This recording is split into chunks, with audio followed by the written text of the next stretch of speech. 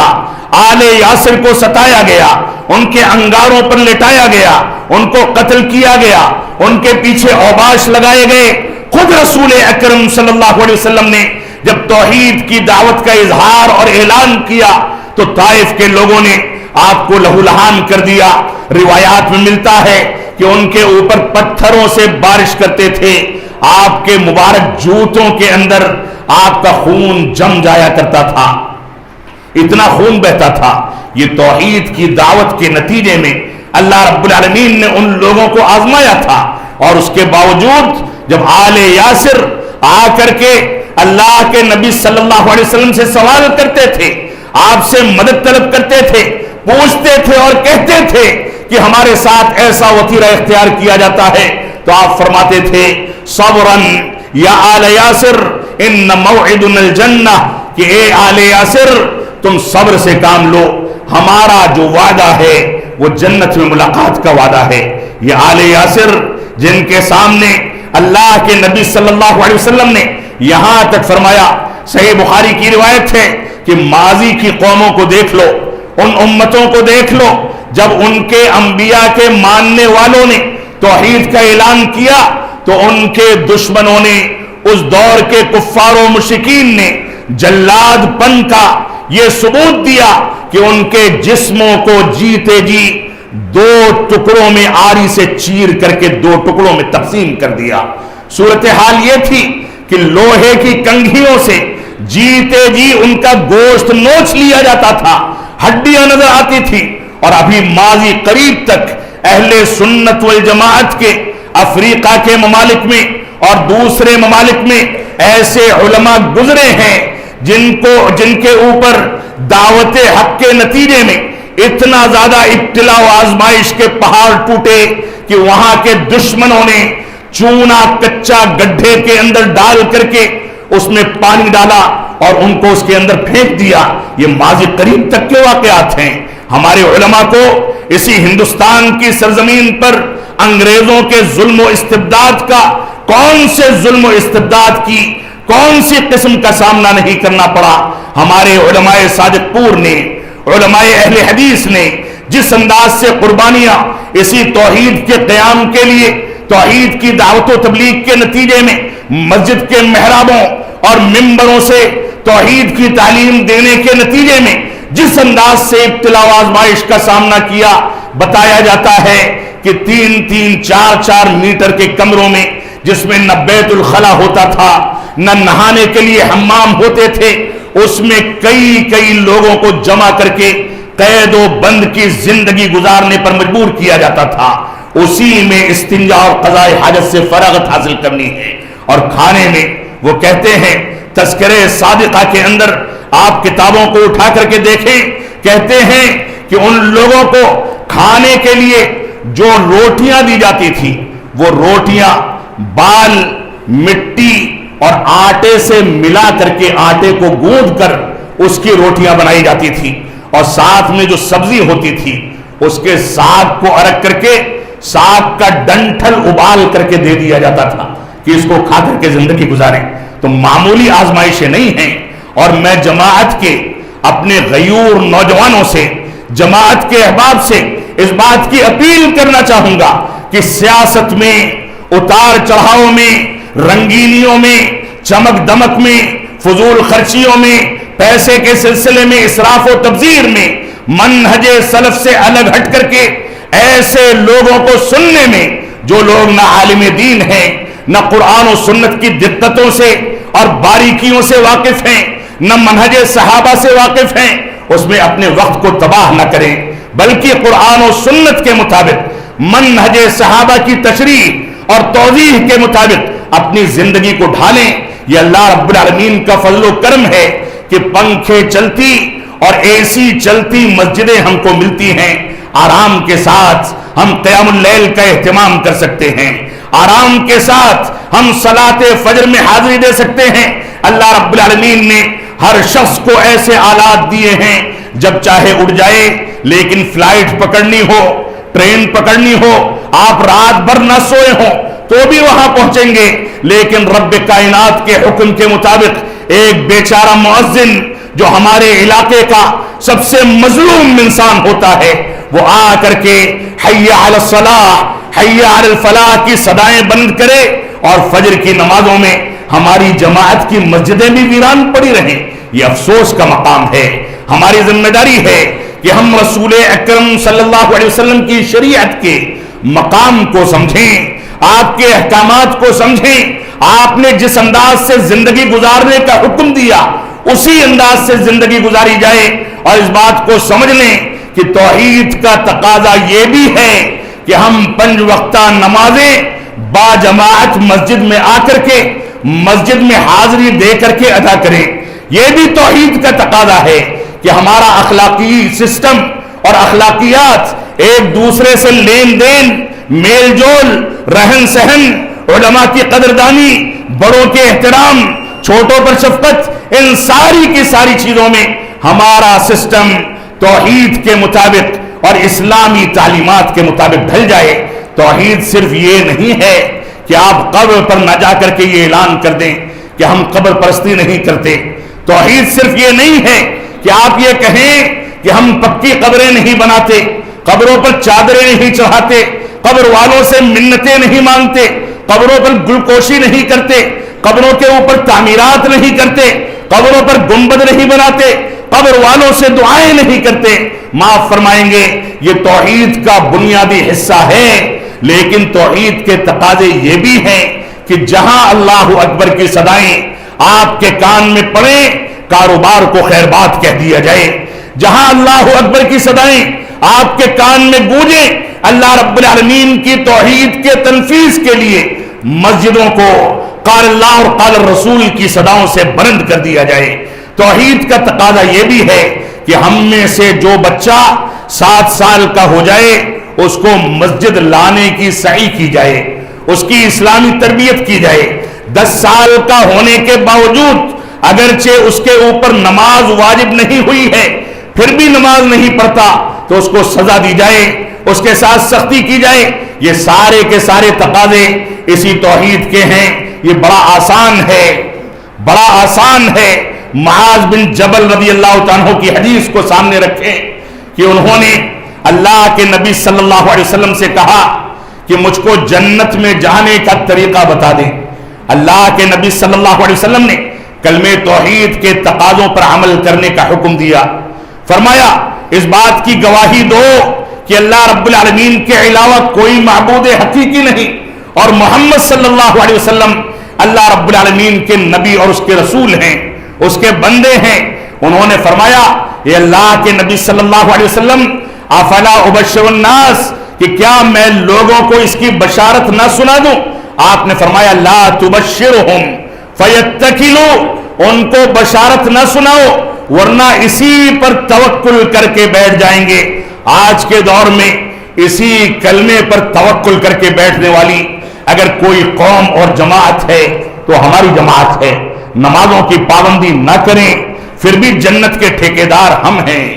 اور ایک دوسرے کے حقوق کو ماریں، ایک دوسرے کو جائیداد سے محروم کریں، وراثت کی اسلام کے طریقے کے مطابق تقسیم نہ کریں، جب بولیں تو گالیاں دیں، جب استعمال کریں تو بیڑی سگریٹ بھی پئیں، اس کی حرمت کے باوجود اس کے قریب جائیں، جب من چاہے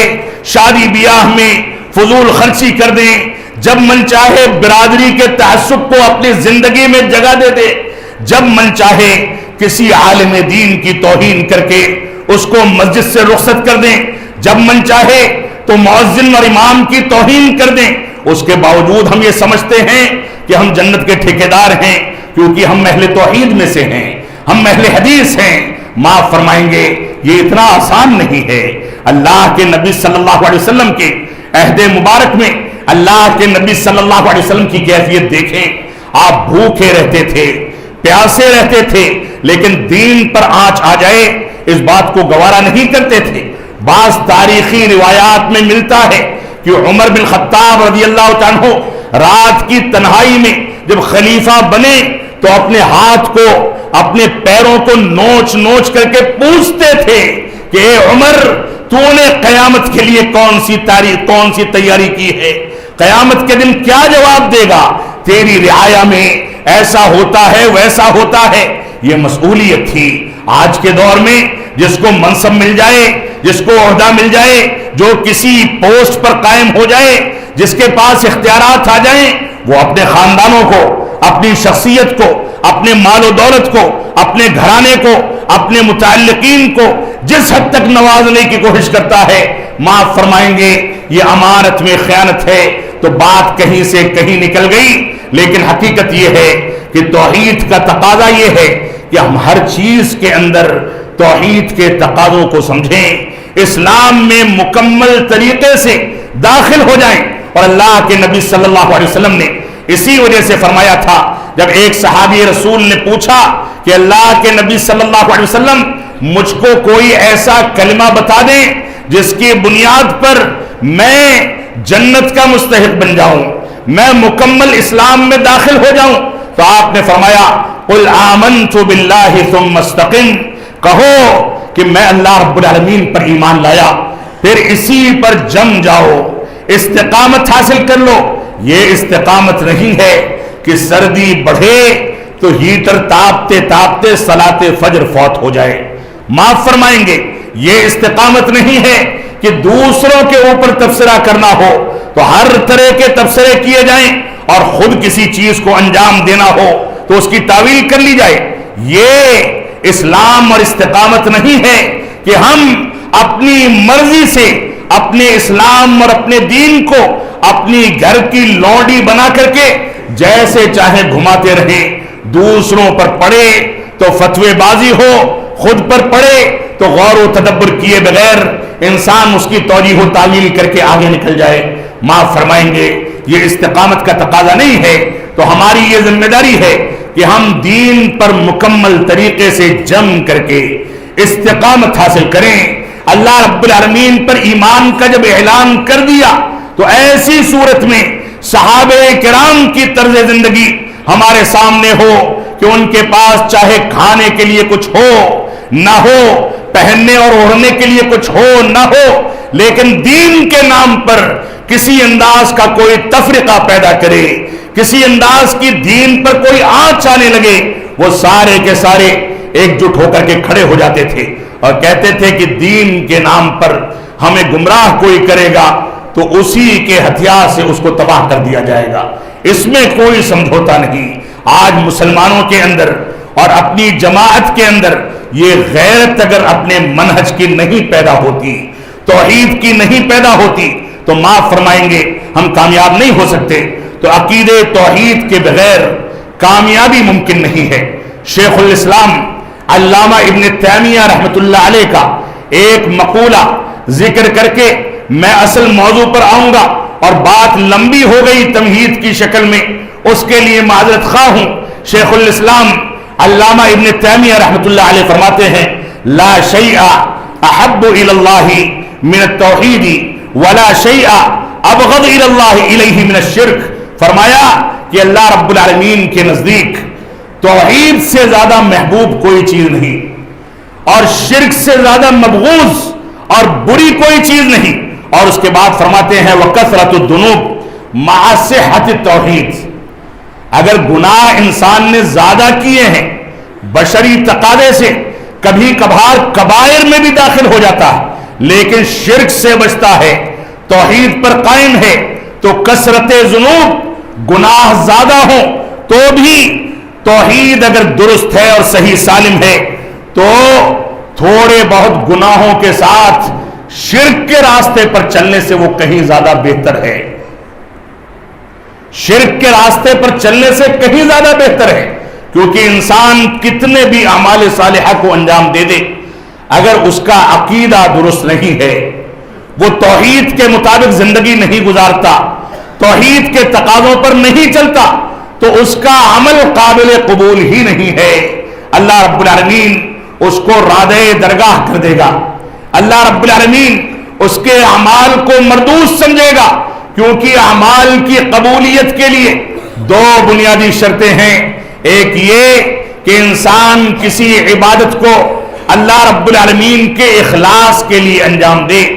اللہ رب العالمین کی رضامندی کے لیے انجام دے،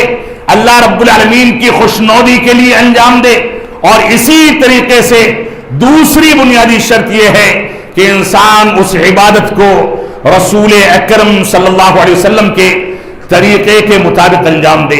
ان میں سے ایک شرط اگر فوت ہوتی ہے تو اس کی عبادت مردود ہے، قابل قبول نہیں ہے. اس وجہ سے ہم کو توحید کے مقام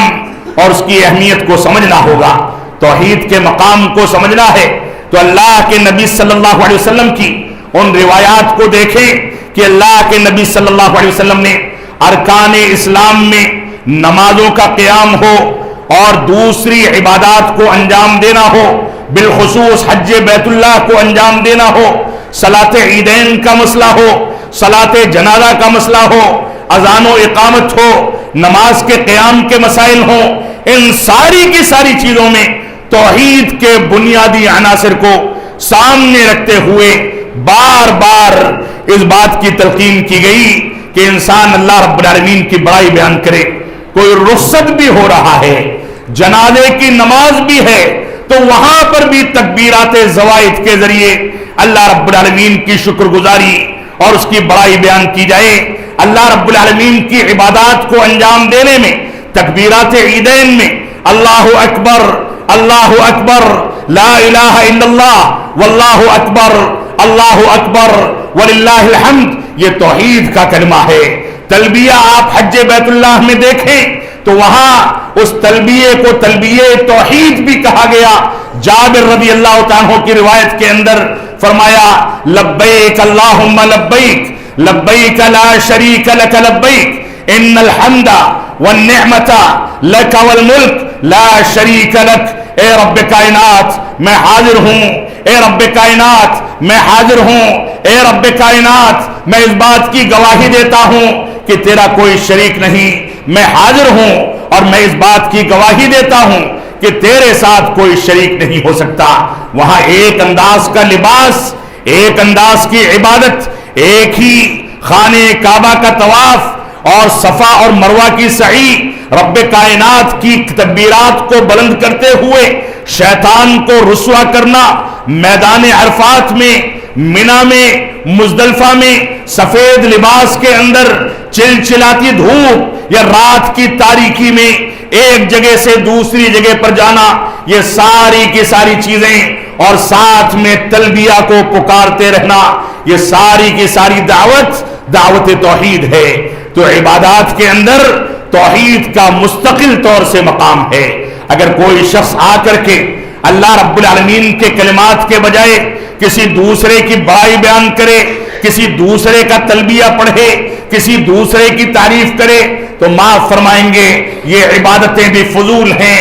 یہ اعمال صالحہ بھی رائگاں ہیں اور مردود ہیں. یہ طریقے رسول کے مطابق انجام دیے جائیں، یہ ہماری ذمہ داری ہے. تو ارکان اسلام میں توحید کے بے شمار مظاہر موجود ہیں. قرآن مجید کو آپ پڑھ لیں، سورہ اخلاص کو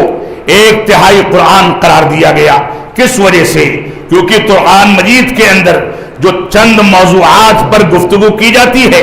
اس میں سے بنیادی چیز جو عقیدہ توحید کا مظہر ہے وہ سورہ اخلاص کے اندر اللہ رب العالمین نے بیان کر دیا. لیکن بدقسمتی کیا ہے؟ بدقسمتی یہ ہے کہ آج مسلمانوں کی جانب منسوب بے شمار مکاتب فکر اور بے شمار فرقے ایسے ہیں جو کلمہ توحید کی شرح و تفسیر کے اندر بھی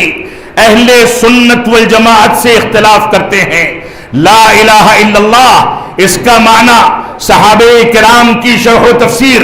اور اسلاف امت کی شرح و تفسیر کے مطابق لا معبود بحق الا اللہ ہونا چاہیے کہ اللہ رب العالمین کے علاوہ کوئی معبود حقیقی نہیں۔ لیکن ہم میں سے کسی مکتب فکر اور عقیدے کو ماننے والے نے لا حاکم الا اللہ، لا غالب الا اللہ اور اس انداز کی شرح و تفسیر کر کے کلمہ توحید کی بنیاد ہی پر ایسی قدغن لگائی ہے کہ جب بنیاد میں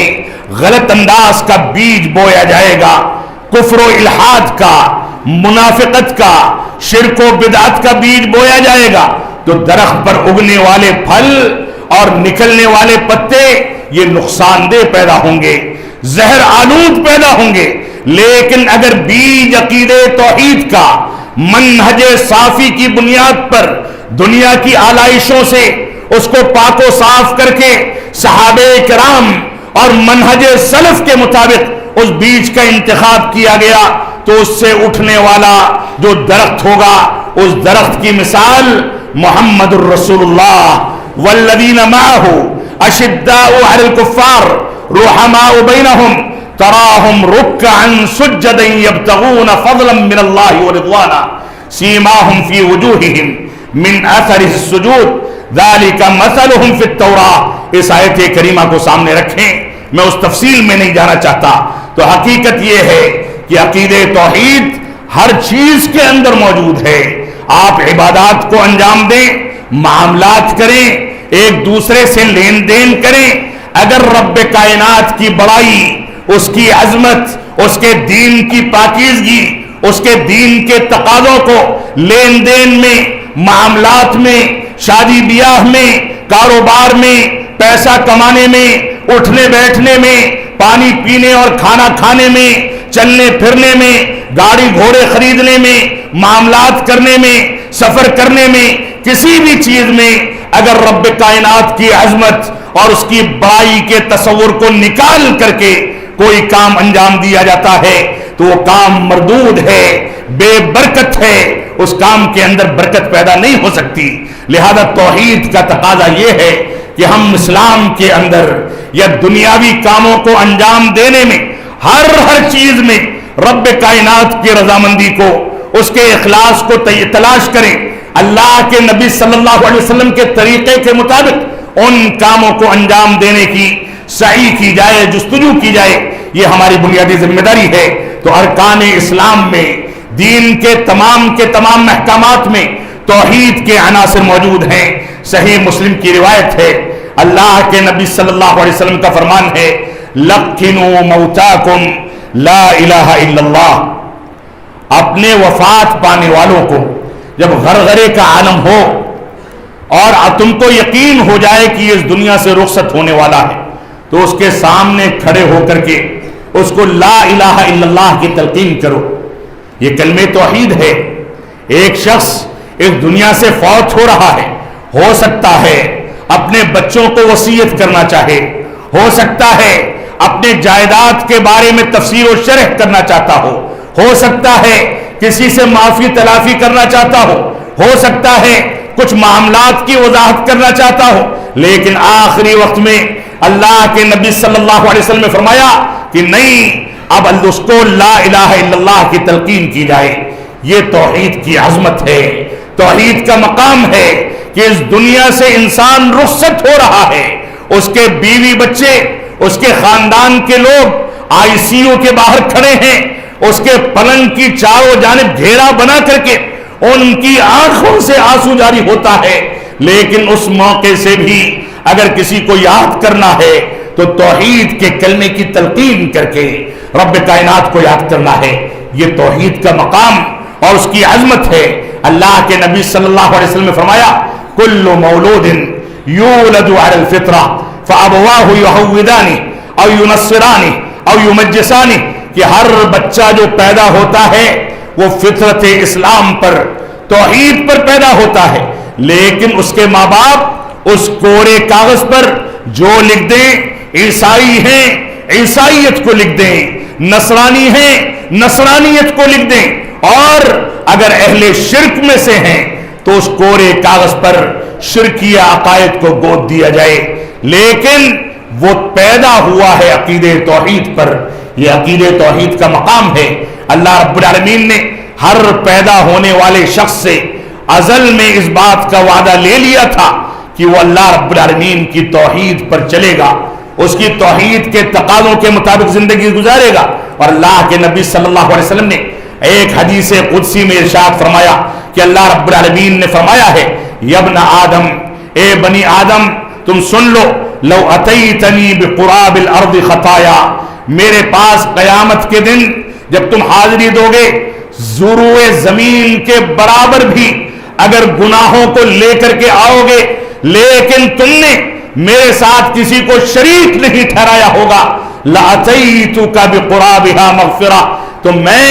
روئے زمین کے برابر تمہارے پاس مغفرت لے کر کے، معافی اور تمہاری معافی کا اعلان لے کر کے آؤں گا اور تم کو معاف کر دیا جائے گا، لیکن شرط یہ ہے کہ میرے ساتھ تم نے کسی کو شریک نہ ٹھہرایا ہو۔ اور اللہ کے نبی صلی اللہ علیہ وسلم کا فرمان ہے، صحیح مسلم کی روایت ہے، من لقی اللہ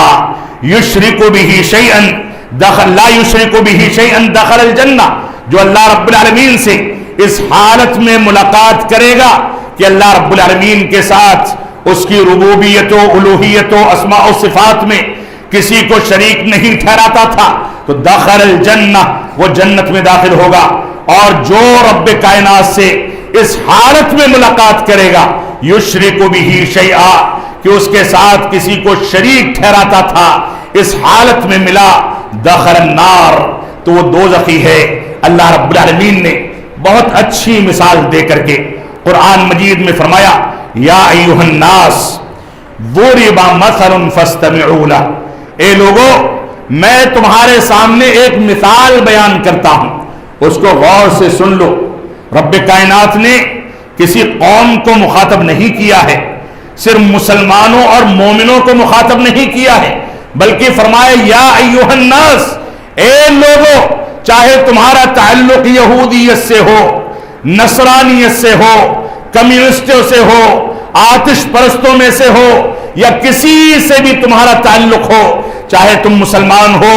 کسی بھی مکتب فکر کے ماننے والے ہو، تم سارے کے سارے لوگ کان کھول کر کے اس مثال کو سن لو، ان الذین تدعون من دون اللہ لن یخلقوا ذبابا ولو اجتمعوا لہ، سن لو جن لوگوں کو اللہ رب العالمین کو چھوڑ کر کے پکارا جاتا ہے، چاہے بغداد والے کو بلا دو، نظام الدین کو بلا لو اور اجمیری کو بلا لو، دنیا کی ساری درگاہیں، سارے مندروں میں پلنے والے بت یا وہ شخصیتیں جن کو رب کائنات کا شریک ٹھہرایا جاتا ہے، ان سب کو دنیا کے کسی میدان میں جمع کر دیا جائے اور ان سے کہا جائے کہ تم ایک مکھی کو پیدا کر کے دکھاؤ، لن یخلقوا ذبابا، ایک مکھی بھی پیدا نہیں کر سکتے، وَلَوِ اجْتَمَعُوا لَهُ، ایک مکھی پیدا کرنے پر یہ سارے کے سارے جمع ہو جائیں تو ایک مکھی بھی پیدا نہیں کر سکتے۔ وَإِن يَسْلُبْهُمُ الذُّبَابُ شَيْئًا لَا يَسْتَنقِذُوهُ مِنْهُ، اور اگر یہ مکھی ان کے چڑھاوے میں سے یا ان کے مال و دولت میں سے کوئی چیز تھوڑی سی اٹھا کر کے لے جاتی ہے تو اس چیز کو دوبارہ چھین بھی نہیں پاتے۔ آپ دیکھتے ہوں گے ہمارے گھروں میں مکھی بنا رہی ہے، کئی لوگ اس کے پیچھے پڑتے ہیں کہ اس کو مار دیا جائے، نہیں مار پاتے، کیونکہ رب کائنات نے جو مقدر میں لکھا ہے وہی ہونا ہے۔ تو فرمایا یہ مکھی کو چھین کر کے لے جائے تو اس سے واپس نہیں لے سکتے۔ ضعف الطالب والمطلوب، یہ جو لوگ پکارتے ہیں اور جن کو پکارا جاتا ہے یہ بڑے کمزور ہیں، یہ جب باحیات تھے قبروں میں تدفین سے پہلے، یہ سجادہ نشین اور یہ مزار والے جن کو آج رب کائنات کی عبادت میں شریک کیا جاتا ہے، جب ان کو زکام ہوتا تھا، کھانسی ہوتی تھی تو ان کے بچے ویسے ہی ڈاکٹر کے پاس دوڑتے تھے جیسے ہم اپنے باپ کو لے کر کے ڈاکٹر کے پاس دوڑتے۔ جب یہ فوت ہو گئے تو ان کا خود کا سگا بیٹا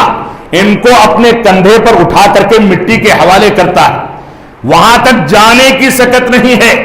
کوئی چیز اختیار کرنے کی سکت نہیں ہے۔ اس وجہ سے ہماری یہ ذمہ داری ہے کہ ہم شرک کی قباحت کو اور قرآن و سنت کے مقام اور عظمت کو سمجھیں۔ ہماری یہ ذمہ داری ہے کہ رسول اکرم صلی اللہ علیہ وسلم کی آخری وصیت کو سامنے رکھا جائے۔ صحیح بخاری میں اما عائشہ صدیقہ رضی اللہ عنہا فرماتی ہیں کہ اللہ کے نبی صلی اللہ علیہ وسلم موت کی کیفیت میں، مرض الموت میں مبتلا تھے، آپ کے پاس بیٹھنے کی طاقت موجود نہیں تھی، مسجد تک دو لوگ کندھا دے کر کے لے جا کر کے مصلی پر بیٹھاتے تھے۔ یہ کیفیت تھی کہ آپ کو پانی پینا ہوتا تھا تو کوئی صحابی رسول آپ کے مبارک منہ پر پانی کا گلاس لگاتا تھا، اور عبداللہ بن ابو بکر رضی اللہ عنہ آئے مرض الموت کے ایام میں، ان کے ہاتھ میں تر و تازہ مسواک تھی۔ جب عائشہ صدیقہ رضی اللہ عنہ نے دیکھا کہ اللہ کے نبی صلی اللہ علیہ وسلم بار بار اس کی جانب دیکھتے ہیں تو ان سے مسواک لے کر کے اپنے منہ سے چبائی اور چبا کر کے آپ کے منہ میں داخل کی۔ یہ کیفیت تھی، کمزوری کا یہ عالم تھا۔ اس عالم میں اللہ کے نبی صلی اللہ علیہ وسلم کبھی عائشہ صدیقہ رضی اللہ عنہا کی پیٹھ پر سہارا لیتے ہیں، کبھی مبارک رام پر سر رکھتے ہیں، اور اس عالم میں آپ نے فرمایا لعنت اللہ علی الیہود والنصارى اتخذوا قبور انبیائہم مساجد، کہ اللہ رب العالمین کی لعنت ہو یہودیوں پر، اللہ رب العالمین کی لعنت ہو نصرانیوں پر، جنہوں نے اپنے انبیاء کی قبروں کو سجدہ گاہ بنا لیا۔ تم لوگ سن لو، خبردار میری قبر کو عید نہ بنانا، میری قبر پر سجدے نہ کرنا، میری قبر کو مقدس سمجھ کر کے اس پر آ کر کے عبادات کو انجام نہ دینا۔ سن لو، جو سب سے بدترین قوم اس دنیا کے اندر گزری ہے وہ رب کائنات کے ساتھ شریک ٹھہرانے والی قوم ہے۔ لہذا مسلمان ان چیزوں کو سمجھیں، توحید کی اہمیت کو سمجھیں، اور اللہ رب العالمین نے قرآن مجید میں اور رسول اکرم صلی اللہ علیہ وسلم نے اپنی مبارک احادیث کے اندر جو کچھ ذکر کر دیا اس کے مطابق مسلمان زندگی گزاریں، یہ ہماری ذمہ داری ہے۔ تو عقید توحید وہ عقیدہ ہے جس کے بغیر کامیابی ممکن نہیں ہو سکتی۔ کیوں نہیں ہو سکتی؟ کیونکہ اسی عقید توحید کی تنفیذ کے لیے اللہ رب العالمین نے وما خلقت الجن والانس الا لیعبدون فرما کر کے ہمارے مقصد حیات کو واضح کر دیا کہ ہم نے دنیا میں انسانوں کو اور جناتوں کو محض اپنی عبادت کے لیے پیدا کیا ہے۔ عقید توحید کے بغیر کامیابی کیوں ممکن نہیں ہے؟ کیونکہ قرآن مجید اپنی ابتدا سے لے کر کے اپنی انتہا تک بار بار اس بات کا حکم دیتا ہے کہ اللہ رب العالمین کے ساتھ کسی کو شریک نہ ٹھہراؤ، صرف اللہ رب العالمین کی عبادت کرو۔ عقید توحید کے بغیر کامیابی ممکن کیوں نہیں ہے کہ اس دنیا کے اندر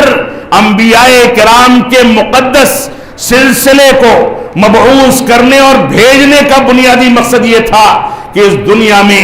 عقید توحید کو واضح کر دیا جائے۔ سارے انبیاء جب دنیا میں آئے اور قوموں سے، مشرکوں سے، دشمنان اسلام سے ان کا سامنا ہوا تو عقید توحید کی بنیاد پر ان کو آزمائشوں کا، تکلیفوں کا سامنا کرنا پڑا۔ تو انبیاء کرام کی بعثت کا مقصد، جن کی بعثت کے لیے اس دنیا کے اندر دنیا کے سسٹم کو بنایا گیا، اس دنیا میں آسمانی کتابوں کا نزول کیا گیا، اس دنیا میں قرآن و سنت کی وضاحت کے لیے علماء کرام کے سلسلے کو بھیجا گیا، اس دنیا میں اللہ رب العالمین نے محدثین کو پیدا کیا کہ شریعت اسلامیہ کی تدوین کا کام کریں، عقید توحید کی تدوین کا کام کریں۔ بڑے بڑے علماء آئے اور گزر گئے، یہ سارا کا سارا سلسلہ